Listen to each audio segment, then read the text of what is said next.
ગાય દાલ fry જીરા rice મમ્મીએ બનાવ્યા હતા, તો એનું ઓસામણ આપણે કાઢી લેવાનું છે, એટલે કે ચોખાનું પાણી.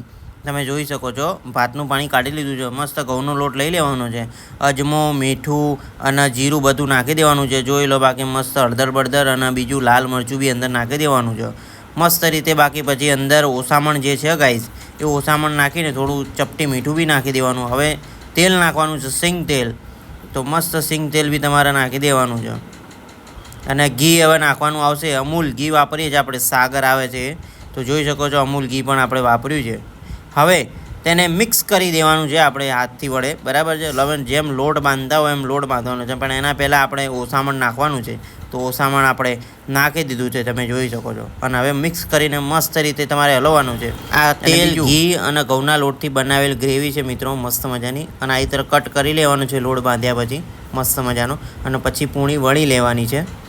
તમે જોઈ શકો છો મમ્મી પૂરી વળી રહી છે. અને પછી એના ઉપર આપણે જે પેસ્ટ બનાવી હતી, આ પેસ્ટ લગાવી દેવાની છે મસ્ત રીતે.